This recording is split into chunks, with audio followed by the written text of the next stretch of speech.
கர்த்தராகிய இயேசுவின் இனிமையுள்ள நாமத்தில் நான் உங்களை வாழ்த்துகிறேன், வரவேற்கிறேன்.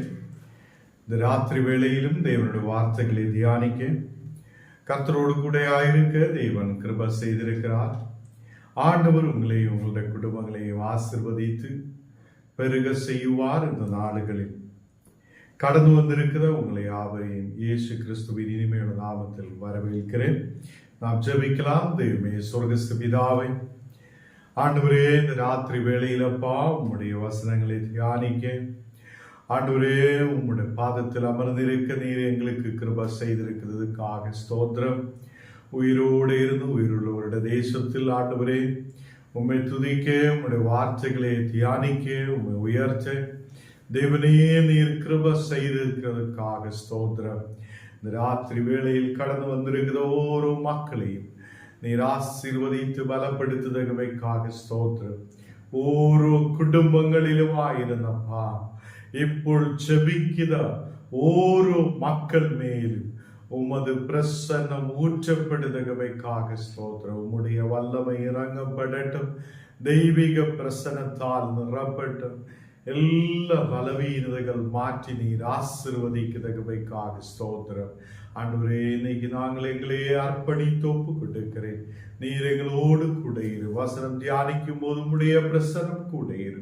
இயேசுவின் நாமத்தில் தருவிதாவே, ஆமேன், ஆமேன். கர்த்தர் நம்மை ஆசீர்வதித்து வழி நடத்துவார். இந்த தினத்தில் சங்கீதம் 33 അതിന്റെ 1ാമത്തെ വസനം നാം വാസിക്കണം. സംഗീതം 33 1ാമത്തെ வசனம். நீதிமான்களே, கர்த்தருக்குள் களி கூறுங்கள், துதி செய்வது செம்மையானவர்களுக்கு தகும் என்று சொல்லப்படுகிறார். கர்த்தர் பிள்ளைகளே, நாம் நீதிமான்களாய் இருக்கும் போது நாம் கர்த்தருக்குள் களி கூறுத மக்களாய் இருக்கணும். அப்போ தேவனுடைய பிள்ளைகளாய் நாம் காணப்படும் போது நாம் இந்த உலகத்திலே ஏதோ பொருள்களை அல்ல, இந்த உலகத்திலே ஏதோ மனிதர்களை அல்ல, நாம் கர்த்தரில் களி கூறுதவங்களாய் காணப்படணும். தேவனை துதிக்கிற மக்களாய் காணப்படணும். அப்போ நாம் சில விஷயங்கள் மறந்து போகுது. இந்த உலகத்தில் காலையில் நாம் எழும்புகிறார், எழும்பிய உடனே நாம் ஏதோ டீ குடிக்கிறார், சாப்பிடுகிறார், ஏதோ வேலைகளுக்காக கடந்து செல்லுகிறார், அங்கே போகிறார், இங்கே போகிறார், வருகிறார், உட்காருகிறார், திருப்பியும் வீட்டுக்கு வருகிறார், திருப்பியும் சாப்பிடுகிறார், தூங்குகிறார். ஏதோ இப்படியே நம்ம வாழ்க்கை சாப்பிடுகிறார், தூங்குகிறார், வேலை செய்கிறார், சாப்பிடுகிறார், தூங்குகிறார், வேலை செய்கிறார். இப்படியே நாம் நம்முடைய காலங்களை அழித்து விட்டு கொண்டிருக்கிறது. இந்த இடத்தில் நாம் ஒரே விஷயத்தை மறந்து போகுது. நம்மை நீதிமான்களாக்கிய ஒரு தேவன் உண்டு என்று நாம் மறந்து விட்டது. நமக்கு இந்த உலகத்தில் சாப்பாடு தேவைதான், நமக்கு இந்த உலகத்தில் வேலை செய்யணும். நாம் அப்போதும் நம்மை உருவாக்கிய தேவனை மறந்து விடக்கூடாது. நம்மை உருவாக்கிய ஒரு தேவன் உண்டு, அந்த தேவனை நாம் மறந்து விடக்கூடாது. ஹல்லேலூயா. எத்தனை பேருக்கு புரிகிறார்? நம்மை உருவாக்கிய ஒரு தேவன் உண்டு, அந்த தேவனை நாம் மறக்க கூடாது. அநேக செல்வங்கள் வரும்போது, அநேகம் பணங்கள், அநேகம் நன்மைகள், தேசத்தில் உயர்ச்சி நமக்கு வரும்போது நாம் நம்மை உருவாக்கிய தேவனை மறந்து விடாதே. நாம் அந்த கர்த்தருக்குள் களி கூறுத மக்களாயிருக்க, துதி செய்த மக்களாயிருக்க, துதிகளை ஏறெடுக்க. ஆண்டவரே குணமாக்குங்க, ஆண்டவரே அது கொடுங்க, ஆண்டவரே இது கொடுங்க, ஆண்டவரே எனக்கு மாடு கொடுங்க, ஆண்டவரே எனக்கு வீடு கொடுங்க, ஆண்டவரே எனக்கு அந்த வண்டி கொடுங்க, அது கொடுங்க, இது கொடுங்க மட்டும் நம்ம கேட்டுட்டே இருக்குதவங்களாய் அல்ல, நாம் தேவனை துதிக்கிற துதிக்கிற பிள்ளைகளாய் மாற்றப்படணும். ஏனென்றால் இயேசு நம்மை நீதிமான்களாய் மாற்றி இருக்கிறது. இயேசு நீதிமானான தேவன், அவர் பரிசுத்தரான தேவன். அவருடைய பிள்ளைகளாய் இருக்க, தேவனுடைய பிள்ளைகளாய் இருக்க எனக்கு உங்களுக்கு கர்த்தர் கிருபை செய்திருக்கும் போது ஞானும் நீங்களும் கர்த்தருக்குள் களி கூர்ந்த மக்களாய் இருக்கணும். துதி செய்வது நமக்கு துதி செய்வது செம்மையானவங்களுடைய ஒரு வழியாய் இருக்கிறது. அப்போ என்னை கேட்கிற கர்த்தருடைய பிள்ளைகளே, நாம் நீதிமான்களாய் இருக்கும் போது கர்த்தருக்குள் களி கூறுதவங்களும் அவரை துதிக்கிற மக்களுமாய் நாம் காணப்படணும். அப்போ நாம் நம்முடைய ஓரோ தினமும் அவரை துதிக்கிற பிள்ளைகளாய் நாம் காணப்படணும். 2வது வசனம் வாசிக்கும் போது, சுரமண்டலத்தினால் கர்த்தரை துதித்து 10 நரம்பு வீணையினாலும் அவரை கீர்த்தனம் பண்ணுங்க. அப்போ இங்கே சங்கீதக்காரன் சொல்லுகிறது, சுரமண்டலத்தினால் அவரே துதித்து நாம் பாடுத மக்களாயிருக்க, எப்போதும் அவரை துதித்து ஆராதித்து பாடி மகிமைப்படுத்துத மக்களாயிருக்க. நாம் எப்போதும் எனக்கு உடம்பு சரியில்லை, எனக்கு முடியுதில்லை, நடக்க முடியுது, நிக்க முடியுதில்லை, ஞான அப்படி போகிறார் எப்படி போகிறார், சோகமா இருக்கிறார் என்றெல்லாம் சொல்லிட்டு இருக்காது. நாம் அவரை துதிக்கிற மக்களாயிருக்கணும். தேவனை, நீ கொடுத்த ஆயுசுக்காக நன்றி, நீ கொடுத்த பலத்துக்காக நன்றி, நீ கொடுத்திருக்கிற உயிருக்காக ஸ்தோத்திரம், நீ கொடுத்த எல்லா நன்மைகளுக்காக உம்மை துதிக்கிறேன் துதிக்கிறேன் ஆராதிக்கிறேன் என்று சொல்லுத மக்களாயிருக்கும். ஹல்லேலூயா. கர்த்தருடைய பிள்ளைகளே, எந்த மனிதனும் நம்மை தேவனிலிருந்து பிரிக்க கூடாது. அல்லேலூயா. எத்தனை பேருக்கு புரிகிறார்? எந்த மனிதனும், இந்த உலகத்திலே எந்த மனிதனும் நம்மை தேவனிலிருந்து பிரிக்க கூடாது. ஏனென்றால் தேவன் நம்மை நீதிமான்களாய் மாற்றி இருக்கிறது. அவர் நீதிமான்களாய் நம்மை மாற்றி இருக்கும் போது அவருடைய இரத்தம் சிந்தி, அவருடைய சரீரத்தை கொடுத்து, அவருடைய உயிரை கொடுத்து நம்மை விலக்கி வாங்கி இருக்கும் போது ஞானும் நீங்களும் அவரை துதிக்கிற மக்களாயிருக்கணும். செம்மையானவங்களுக்கு துதி செய்வது தகும் என்று சொல்லப்படுகிறது. அப்போ சுரமண்டலத்தினால் கர்த்தரை துதித்து பாட வேண்டும், 10 நரம்பு வீணையினாலும் அவரை கீர்த்தனம் பண்ண வேண்டும் என்று சொல்லப்படுகிறது. அப்போ துதித்து பாடுவது தேவனுக்கு பிரியமாயிருக்கிறது. நாம் அவரை வீணையினாலும் அதே சுரமண்டலத்தினாலும் நாம் அவரை துதித்து பாடுவதும் கீர்த்தனம் பண்ணுவதும் அவருக்கு பிரியமாயிருக்கிறது. இன்னைக்கு நம்முடைய வாய்கள் அடைந்து இருக்கிறார். இன்னைக்கு நம்முடைய வாய்கள் துறக்க முடியாது இருக்குது. பாட முடியதில்லை, துதிக்க முடியதில்லை, ஆராதிக்க முடியதில்லை, ஜெபிக்க முடியதில்லை, சண்டை போட முடியும். நமக்கு வேறு சில வார்த்தைகள் பேச முடியும். பட் இந்த நாடுகளில் தேவனுக்காக நாம் கீர்த்தனத்தை பண்ணுத மக்களாய், தேவனை துதிக்கிற மக்களாய் நாம் காணப்படணும். கர்த்தருடைய பிள்ளைகளே, துதிகளை ஏறெடுக்கிறதா ஒரு புது வாழ்விலேக்கு நாம் கடந்து வரட்டும். நீதிமான்களாய் கர்த்தர் உங்களை மாற்றி இருக்கும் போது நாம் கர்த்தருக்குள் எப்போதும் களி கூறுத மக்களாய் இருக்கட்டும். இங்கு 3வது வசனம், உங்களுடைய பைபிள்களை திருப்பி சங்கீதம் 33 அதிന്റെ 3வது வசனம் நீங்க பார்க்கலாம். அவருக்கு புது பாட்டை பாடுங்கள், ஆனந்த சத்தத்தோடு வாத்தியங்களே நேர்த்தியாய் வாசியுங்கள் என்று சொல்லுகிறார். கர்த்தருடைய பிள்ளைகளே, வாத்தியங்களே நேர்த்தியாய் நாம் வாசித்து தேவனை ஆனந்தத்தோடு பாடுங்கள் என்று சொல்லப்படுகிறது. அப்போ நாம் ஏதோ சோகமாய் உட்கார்ந்து பாடுவதுக்கல்ல ஆண்டவர் சொல்லி இருக்கிறது. நம்முடைய பலவீனதையிலும் கஷ்டத்திலும் பாடிலும் ஏதோ மன கவலையிலும் நாம் அவரை துதிக்கட்டும். ஆண்டவரே உம்மை துதிக்கிறேன், ஆண்டவரே உம்மை ஆராதிக்கிறேன். புது பாடல்களை நாம் பாடட்டும். புது பாடல்களை பாடி ஆனந்தத்தோடு வாத்தியங்களை நேர்த்தியாய் வாசித்து தேவனுக்கு முன்பாக நாம் ஆயிருக்கட்டும். நம்முடைய குடும்பங்களில் புது பாடல்கள் பாடட்டும். ஆனந்த சத்தங்கள் அது தேவனுக்கு முன்பாக ஆனந்தத்தோடு வாத்தியங்களை வாசிக்கட்டும். ஆண்டவர் நம்மோடு கூட இருக்கிற தேவன். கர்த்தருடைய பிள்ளைகளே, இந்த நாளுகளில் நாம் துதிகளை செய்த மக்களாய், அவருக்கு முன்பாக நாம் புது பாடல்களை பாடுத மக்களாய், நாம் ஆனந்தத்தோடு வாத்தியங்களை வாசிக்கிற மக்களாய் நாம் காணப்படணும்.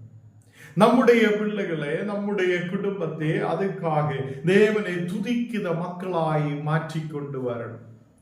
அதே இந்த நாடுகளில் கர்த்தர் நம்முடைய துதிகளை அவர் ஏற்றுக்கொள்ளுதவராய் இருக்கிறது. நாம் ஆனந்தத்தோடு வாத்தியங்களை நேர்த்தியாய் வாசித்து கர்த்தரை துதிக்கிற மக்களாய் நாம் காணப்படணும். 4வது வசனம் வாசிக்கும் போது கர்த்தருடைய வார்த்தை உத்தமமும் அவருடைய செய்கை எல்லாம் சத்தியமாய் இருக்கிறது. இங்கே கர்த்தருடைய வார்த்தை உத்தமமாய் இருக்கிறது. கர்த்தருடைய வார்த்தை உத்தமம் உள்ளதாய் இருக்கிறது. நாம் விசுவசிக்கட்டும். அவருடைய வார்த்தை ஒருபோது இங்கேயோ அங்கேயோ மாறுறது இல்லை. மனிதருடைய வார்த்தைகள் மாறலாம். மனிதர்கள் நம்மை கைவிடலாம். இந்த உலகம் நம்மை கைவிடலாம். இயேசு உங்களை தள்ளிவிடாதவராய், இயேசு உங்களை அதை தூரமாய் ஒதுக்குதவர் அல்ல.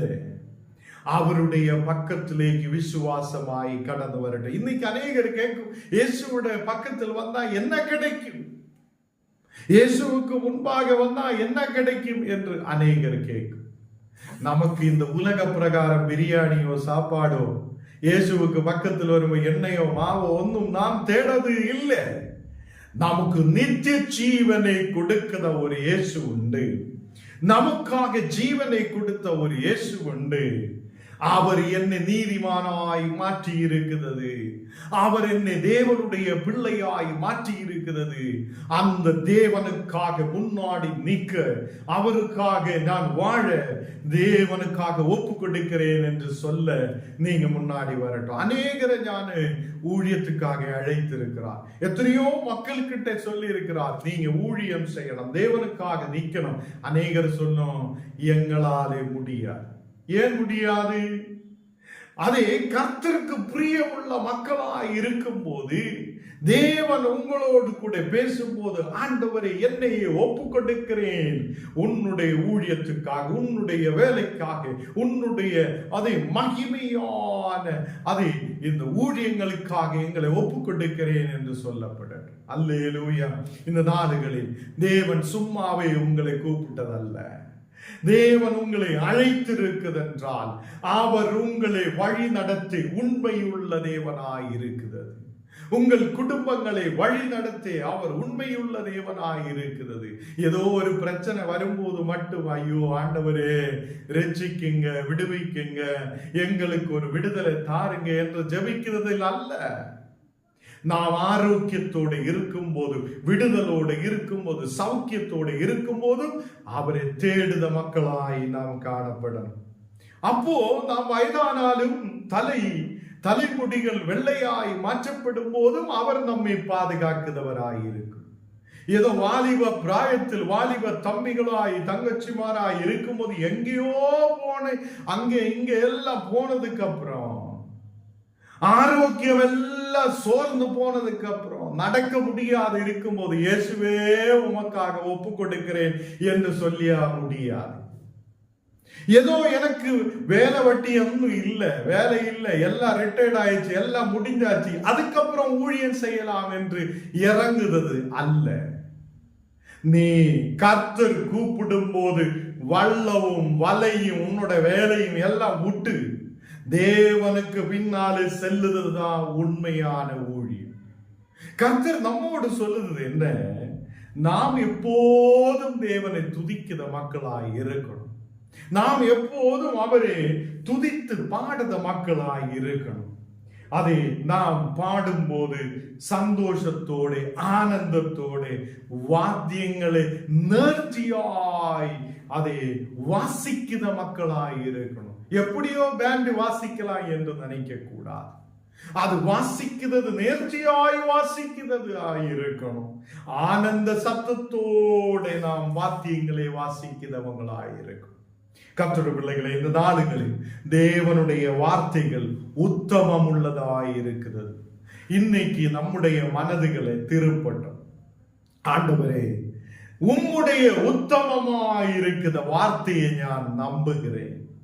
உம்முடைய உத்தமமாயிருக்கிற வார்த்தையை நான் நம்புகிறேன்.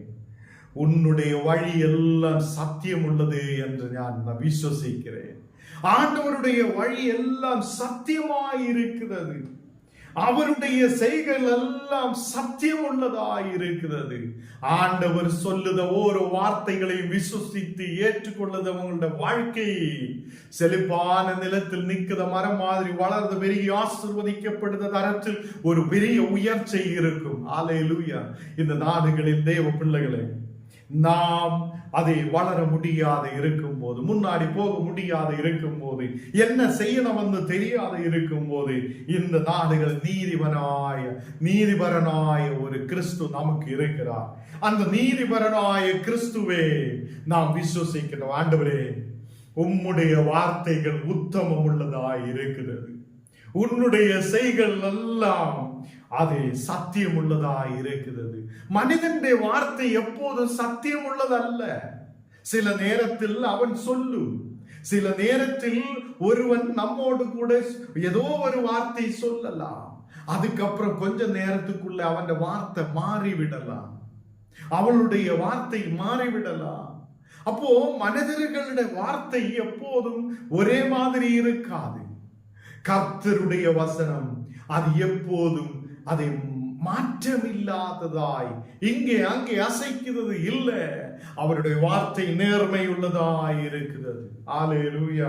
கர்த்தருடைய பிள்ளைகளே, அவர் நீதியும் சத்தியமும் உள்ள தேவனாய் இருக்கிறது. அங்கே 5வது வசனம் வாசிக்கும் போது, அவர் நீதியிலும் நியாயத்திலும் பிரியப்படுகிறார். பூமி கர்த்தருடைய காருண்யத்தால் நிறைந்திருக்கிறது என்று சொல்லப்படுகிறது.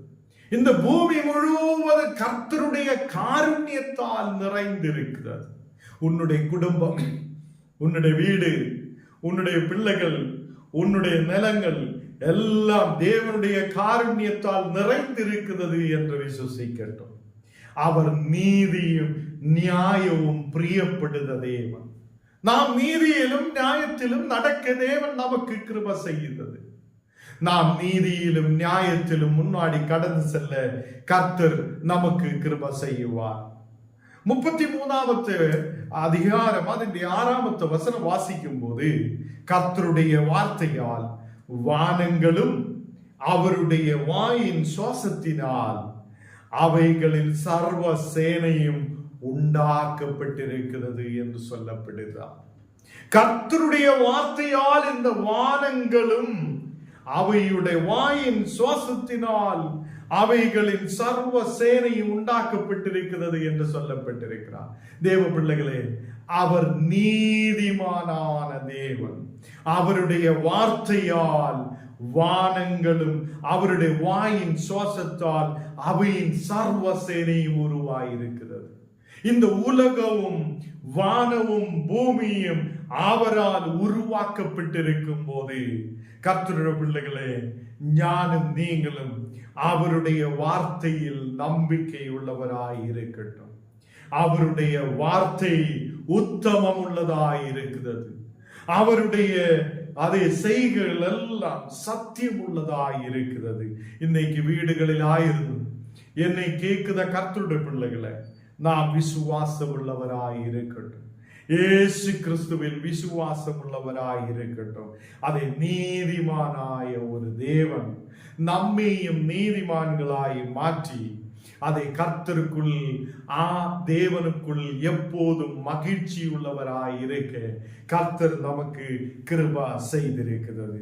1 கொரிந்தியர் 6ம் அதிகாரம் അതിന്റെ 19 വസനം നാം വാസിக்கலாம். 1 കൊരിന്ത്യർ 6 அதிகாரம் അതിന്റെ 19 வசனம். ഞാൻ ഇപ്പോ இந்த வசனங்கள் வாசிச்சு நிப்பாட்டும், அதுக்கப்புறம் உங்களுக்காக விசேஷமாய் ஜெபிக்க விரும்புகிறேன்.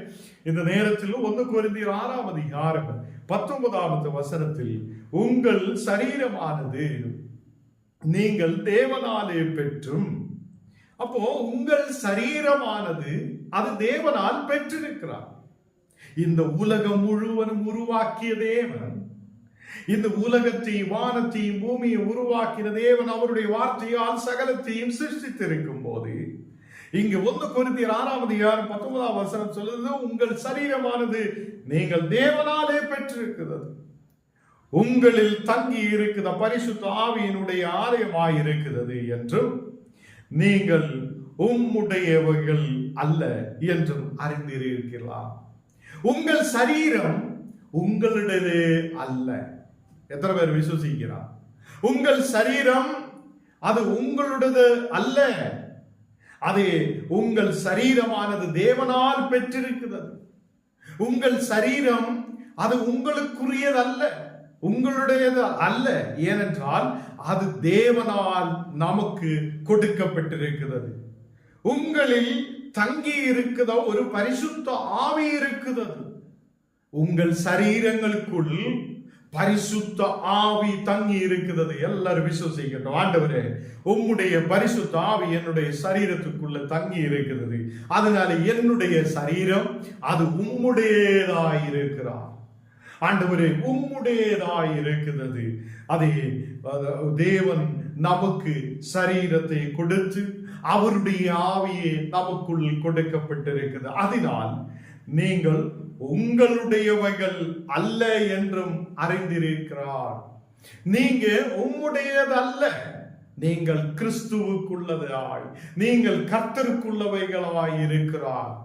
ஆண்டவர் பிள்ளைகளே, அதனாலே நாம் நம்முடைய சரீரங்களாலும் நம்முடைய ஆவியாலும் நாம் அவரை துதித்து பாடுத பிள்ளைகளாய் காணப்படட்டும். ஹல்லேலூயா. இங்கே சொல்லப்படுகிறார் 20 வசனத்தில், 1 கொரிந்தியர் 6 அதிகாரம் அதுக்கு 20 வசனத்தில் சொல்லப்படுகிறது, உங்கள் சரீரங்கள் தேவனுக்குரியவைகளாய் இருக்கிறார். உங்கள் சரீரங்கள் தேவனுக்குரியவைகளாய் இருக்கிறது. அந்த தேவனுக்குரியதாய் இருக்கிற சரீரங்களே நீங்க காலையிலிருந்து நைட்டு வரைக்கும் உங்களுக்காக தான் பயன்படுத்தி கொண்டிருக்கும் போது ஒரு நிமிஷமாகதும் நாம் கர்த்தரை துதிக்க, பாட, ஆராதிக்கிறதுக்காக நேரத்தை கொடுக்குதா? நாம் அவரை துதிக்க, பாட, ஆராதிக்க, தேவனை புகழ நமக்கு நேரம் இருக்குதா?